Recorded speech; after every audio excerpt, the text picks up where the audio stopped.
Good evening to all. सभी अच्छे होंगे। और कल जो आपका पेपर है उसकी प्रिपरेशन भी बहुत अच्छे से आपकी हो गई होगी। एमपी बोर्ड वालों का कल पेपर है हिंदी का। उसके 2 दिन बाद सीबीएसई वालों का है। ठीक है। आज मैंने तकरीबन 100 से ज्यादा इसमें वन वर्ड्स एमसीक्यू आप लोगों के लिए लेके आई हूँ। निश्चित ही तौर पर आपको कल इसमें से आपके पेपर में क्वेश्चन देखने को मिलेंगे। ठीक है। मैंने अपनी सीरीज में बोला था कि मैं हिंदी और संस्कृत नहीं पढ़ाऊंगी, है ना, मेजर सब्जेक्ट कराऊंगी। लेकिन कुछ बच्चों ने कहा कि मैडम थोड़ा आईएमपी आईएमपी हमें बता दें, तो उसके लिए ये वीडियो है, आप देख सकते हैं। मैं आपको मेरी सीरीज पर ले जाऊं उसके पहले जो बच्चे टॉप नंबर लाते हैं, टॉप मार्क्स लाते हैं, उनकी ये कॉपी है कि वो एनुअल एग्जाम में कैसा लिखते हैं। क्या आप इसमें से कुछ मिस्टेक कर रहे हैं या आप भी ऐसे ही कुछ लिख रहे हैं, तो आप थोड़ा सा इस पे निगाह डाल लें। ठीक है। जैसे इस बच्चे ने प्रश्न क्रमांक 1 के उत्तर बिल्कुल व्यवस्थित लिखे हैं। फर्स्ट का जैसे जो क्वेश्चन होगा उसके अकॉर्डिंगली उसने आंसर लिखे हैं। और लगभग सारे, लगभग नहीं, इस सेशन के सारे आंसर पूरे सही है। तो फर्स्ट का अब जो भी है भूषण, फिर या सेकंड का आंसर लिखा उन्होंने, इस तरीके से लिखा है। प्रश्न 2 क्रमांक 2 के आप देख सकते हैं। फिर उन्होंने प्रश्न क्रमांक 3 के उत्तर लिखे हैं, मतलब ये मैच द फ्लोइंग है।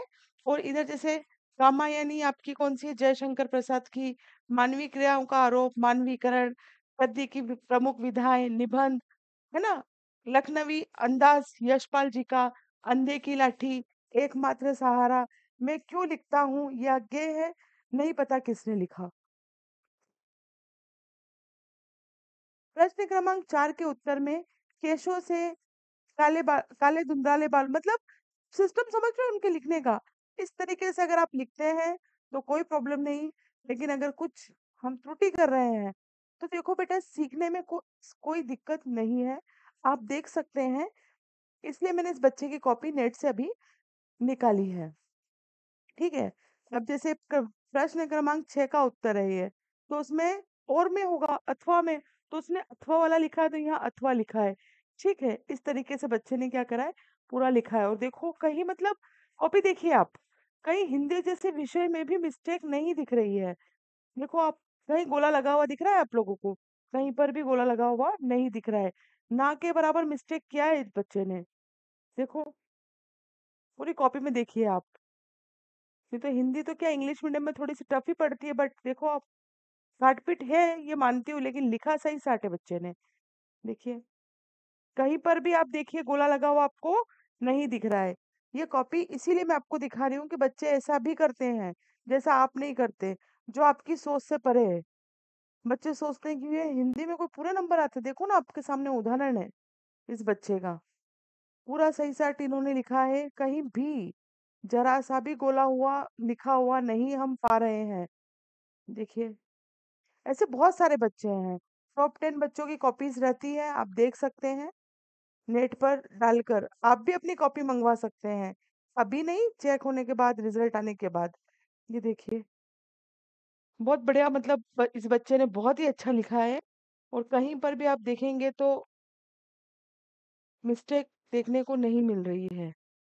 अब इतनी अच्छी कॉपी हो तो कभी कभी तो ऐसा भी हो जाता है कि बच्चा थोड़ा बहुत अगर मान लो मिस्टेक करता है तो टीचर भी इग्नोर मार देते हैं कि ठीक है बच्चे ने इतना अच्छा लिखा है, और क्या भगवान से मिलेंगे क्या। चलिए अब आ जाते हैं हम अपनी सीरीज पर। ठीक है। सीरीज गुम हो गई क्या, चलो निकालते हैं, वेट करें आप लोग। चलिए अब आज हम आ जाते हैं अपनी सीरीज पर। जो कल आपका पेपर होने वाला है हम उस पर बात कर लेते हैं। ठीक है, तो थोड़ा सा वेट करें, मैं निकाल रही हूँ, है ना। मैंने सोचा पहले मैं आप लोगों को पेपर बता दूं, क्योंकि पेपर भी जरूरी है कि बच्चा कैसे लिखता है, क्या लिख रहा है, हमें समझ में आ रहा है या नहीं, वो सब चीजें भी होनी बहुत ज्यादा जरूरी है। चलिए अब आ जाते हैं हम हमारी सीरीज पर। इस सीरीज को थोड़ा सा सरसरी निगाह से आप देख लीजिएगा, जिनका कल पेपर है।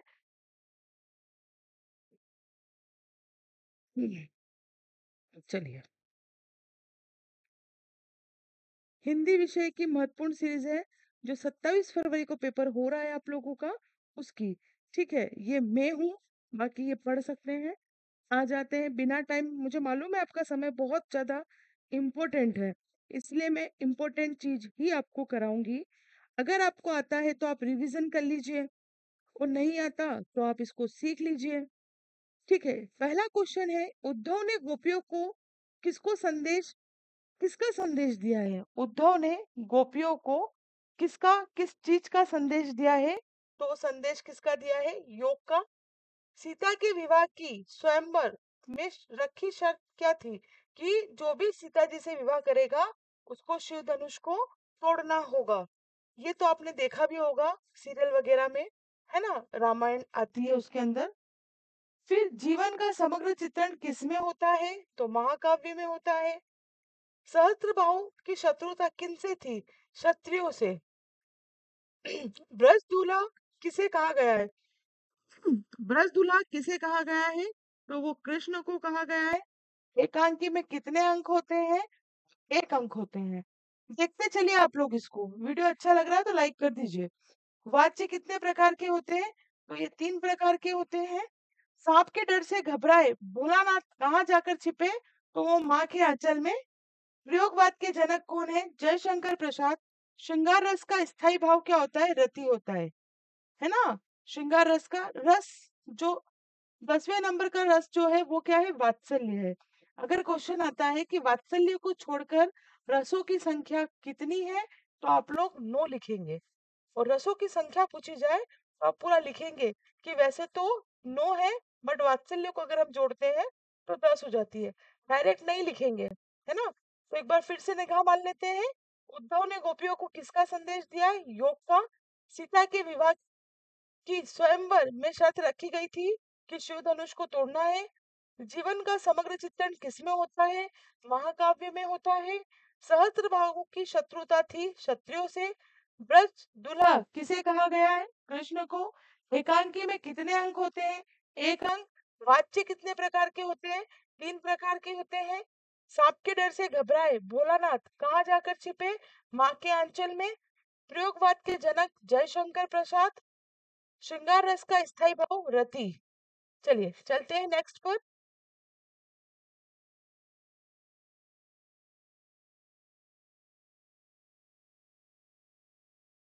हाँ, ये तो आपको सब आते ही होंगे, बस रिवीजन कर लें आप।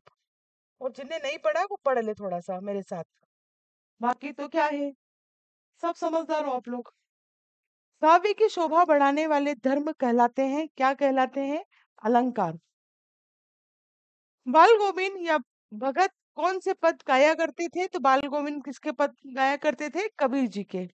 जगदीश का संधि विच्छेद, ये आ सकता है ना, ये अच्छा क्वेश्चन है। जगत ईश आने की सबकी संभावना है। भोलानाथ का असली नाम तारकेश्वर नाथ। सीता स्वयंवर में राम लक्ष्मण किसके साथ आए थे? तो उनके गुरु विश्वामित्र के साथ। कवि निराला का जन्म कब हुआ? ये हुआ 1899। सूरदास और तुलसीदास भी पढ़ लेना, ठीक है। कुहासा का अर्थ क्या होता है? कोहरा। प्रगतिवादी के कवि मुक्तिबोध। नेताजी की प्रतिमा की ऊंचाई कितनी थी? 2 फुट। कलम का जादूगर राम वृक्ष बेनीपुरी। फिर से पढ़ लेते हैं एक बार। काव्य की शोभा बढ़ाने वाले धर्म कहलाते हैं अलंकार। बाल गोविंद भगत कौन से पद गाया करते थे?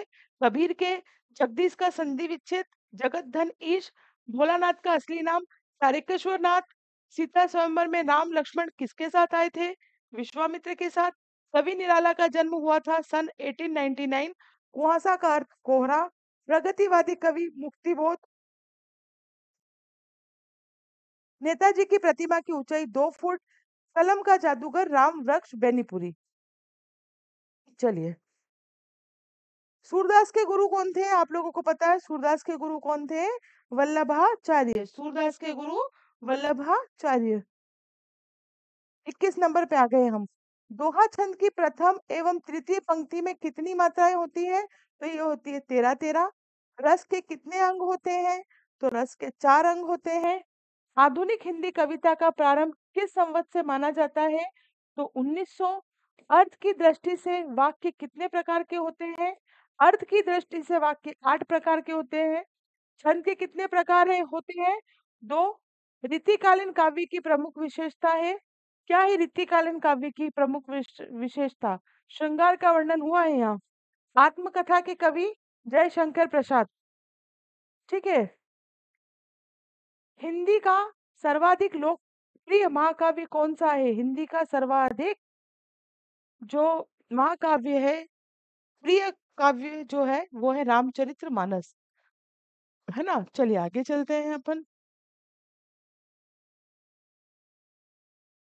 चलिए, नेताजी की मूर्ति पर चश्मा कौन लगवाता है ना। चश्मा कौन है ये ना, कौन? ये कैप्टन चश्मे वाले। दूध का दूध पानी का पानी का क्या अर्थ है? दूध का दूध पानी का पानी का क्या अर्थ है? इसका अर्थ है सही न्याय। सुना होगा आप लोगों ने, बोलते भी है हम जनरल। साना साना हाथ जोड़ी रचना किसकी है? तो ये मधु कंकरिया जी की है। बिहारी किस काल के प्रमुख कवियों में से एक है? तो ये है रीतिकाल के। काम्यानी किस प्रकार का काव्य है? ये है महाकाव्य। जिसके कारण स्थायी भाव जागृत होता है वह क्या कहलाता है? वो आलंबन कहलाता है। बिस्मिल्लाह खां रोजाना किस मंडी में शहनाई बजाते थे? तो बालाजी। ये ध्यान रखिएगा, बिस्मिल्लाह खां। और ये किस में बजाते थे शहनाई? बालाजी के मंदिर में। समास कितने प्रकार के होते हैं? 6 प्रकार के होते हैं। ड्राइवर काम गाइड का नाम क्या था? जितेन नरगे। स्वयं प्रकाश ने संपादन किया किसका किया? वसुधा का। ये क्वेश्चन आने की पूर्णतः संभावना है।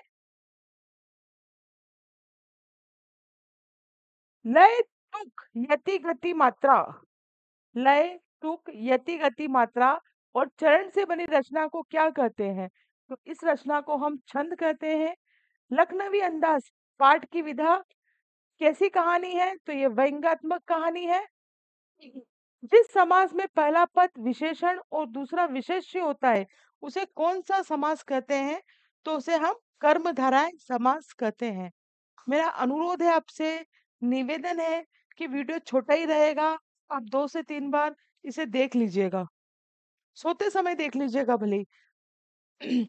हिरोशिमा कविता कवि अज्ञे ने लिखी थी। यह कविता कौन से काव्य संग्रह में शामिल है? यह भी बहुत इंपॉर्टेंट है। आपको ये पता है कि हिरोशिमा में बम फेंका गया था, लेकिन ये शायद बहुत कम बच्चों को पता है। तो ये है हरि ओ करुणा प्रभामय। करुणा, है ना, क्योंकि वहां पर क्या हुआ था? भयानक विस्फोट हुआ था और उससे जनधन की बहुत ज्यादा हानि हुई थी। अभिनय काव्य की विशेषता कौन से काव्य में होती है? तो ये दृश्य काव्य में होती है। वीर भयानक तथा रौद्र रस में कौन सा गुण होता है? तो रौद्र इसमें ओज गुण होता है ना। रौद्र रस लिख दिया मैंने। बाल गोविंद भगत के गीतों में कौन सा भाव व्यक्त हुआ है? तो ये प्रभु मिलन का हुआ है। आपको अच्छे से पता होगा। चलिए आगे चलते हैं। दो निकटवर्ती स्वरों के मेल से होने वाले दो निकटवर्ती स्वरों के मेल से होने वाले बदलाव को कौन सी संधि कहते हैं? तो वो होती है आपकी स्वर संधि। साना साना हाथ जोड़ी पाठ किस विधा में है? तो ये है यात्रा वृत्तांत। गोपियों के अनुसार राजा का क्या धर्म होना चाहिए? तो गोपियों के अनुसार राजा का ये धर्म होना चाहिए कि प्रजा को सताया ना जाए। शास्त्रों में काशी को किस नाम से जाना गया है? ये भी इंपॉर्टेंट है।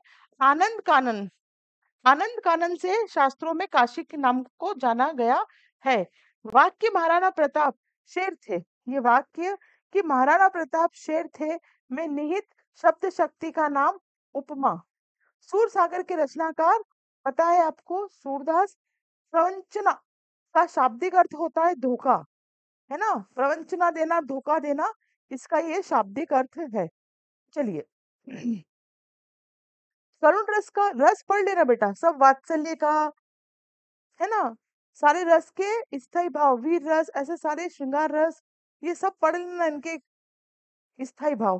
करुण रस का स्थायी भाव क्या होता है? करुण रस का स्थायी भाव होता है शोक। शहर के मुख्य चौराहे पर नेताजी सुभाष चंद्र बोस की प्रतिमा लगवा दी गई थी। किसके द्वारा? प्रशासनिक अधिकारियों के द्वारा। दशानंद में समास है बहुव्रीहि समास। बहु व्रीहि समाज है ना, ये गलत लिखा गया है, बहुव्रीहि समाज। भोलकनाथ का असल नाम क्या है? तारकेश्वर नाथ। कवि के अनुसार किस ऋतु की आभा टल नहीं सकती? ऑफ कोर्स बसंत ऋतु की, ऑटोमन सीजन की। उपमा अलंकार के कितने अंग होते हैं? 4 अंग होते हैं। खूब लड़ी मर्दानी, वो तो झांसी वाली रानी थी। किसका हमें हमारे अंदर वीर है ना, वीरता का साहस आता है, तो ये क्या होगा? वीर रस। जापान के हिरोशिमा में कौन सा बम गिरा था? ये देखो यहाँ परमाणु बम। चला जाए किस प्रकार का वाच्य है? भाव वाच्य। बाल गोविंद भगत साहब मानते थे, किसको मानते थे? कबीर को। और इनके इसमें प्रभु मिलन की क्या है? गीत है।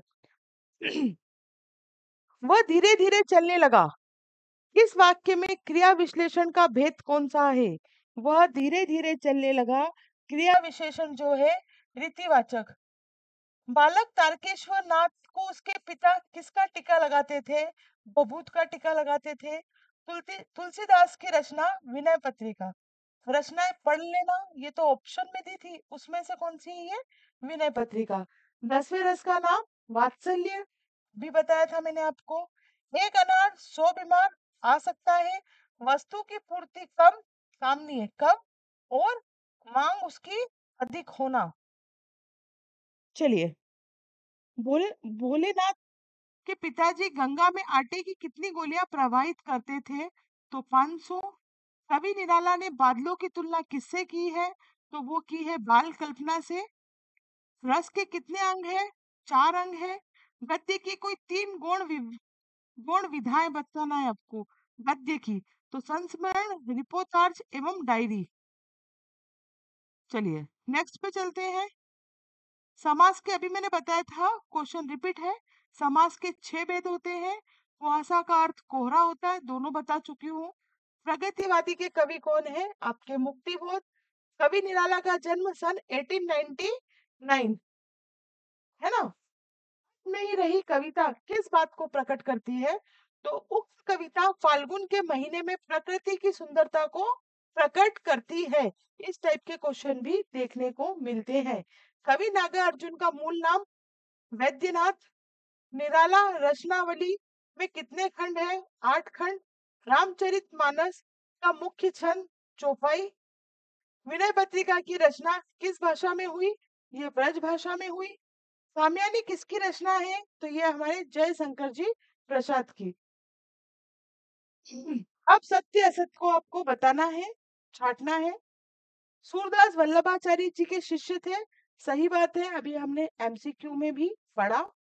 मूरत मधुर मनोहर देखी, पंक्ति में क्या यमक अलंकार है? नहीं, यह असत्य है। भगवान शाक्य मुनि अपना धर्मोपदेश प्राकृत भाषा में देते थे, सत्य है। न्याय के अनुसार आचरण करना न्यायशीलता है, सत्य है। मृदंग एक तरह का वाद्य यंत्र है, बिल्कुल सत्य है, देखा भी होगा आपने। एलिजाबेथ द्वितीय जापान की रानी थी, गलत है। जो जीता ना जा सके उसे अजय कहते हैं, सत्य है। स्प्रे व्हील को घुमाने से पाप नहीं धुलते, असत्य है। हिरोशिमा में परमाणु बम गिरा था, सत्य है। मुख्य गायक के स्वर चट्टान जैसे भारी और गंभीर थे, सत्य है। दोहा एक समास सब मात्रिक छंद है, ये असत्य है। देखो स्पीड इसलिए धीरे रख रही हूँ, स्पीड इसलिए तेज रख रही हूँ कि आपका जो समय है अभी बहुत आपको बचाना है, ठीक है, इसलिए। ठीक, चलिए ज्यादा लंबा वीडियो बनाने के मूड में नहीं हूं मैं। चलिए, आदमी ने पहल आग का आविष्कार किया था, बिल्कुल सत्य बात है। हिस्ट्री में भी हमने पढ़ा है। पर्वतीय सुंदरता मन को नहीं भाती, असत्य है। अच्छी लगती है पर इसमें लिखा मन को नहीं भाती, जबकि भाती है। संस्मरण में कल्पना तत्व की प्रधानता होती है, असत्य है। हिंदी का प्रथम उपन्यास परीक्षा गुरु को माना गया, सत्य। कहानी के 6 तत्व होते हैं, सत्य है। श्री कृष्ण ने गोपियों को समझाने के लिए उद्धव को भेजा, ये भी सत्य है। बिस्मिल्लाह खां हिंदू मुस्लिम एकता के समर्थन थे, सत्य है, क्योंकि बिस्मिल्लाह खां बालाजी के मंदिर में जाकर भी क्या करते थे? वाद्य बजाते थे, है ना। सहस्त्र बहू की भुजाएं परशुराम ने काटी थी, सत्य। दोहा वर्णिक छंद है, असत्य। चलिए।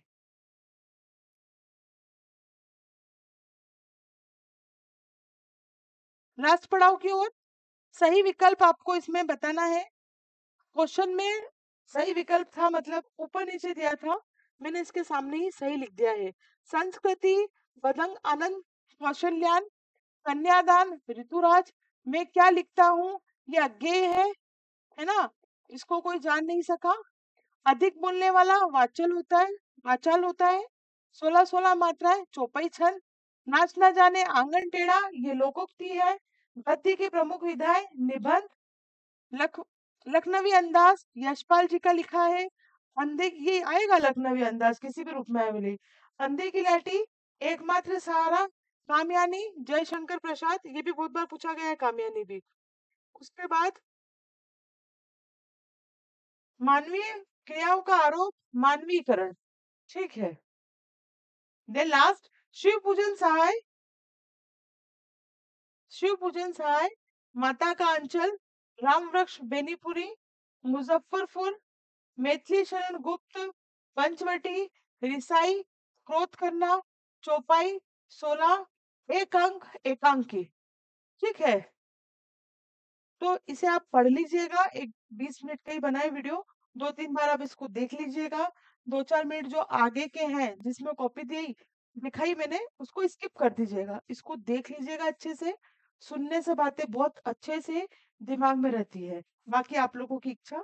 कल के लिए बेस्ट ऑफ लक, पेपर बहुत इजी आएगा और आप सभी का पेपर बहुत अच्छा जाएगा, ठीक है। नेक्स्ट वीडियो में जल्द मिलेंगे। जय हिंद, जय Bharat, thank you very much.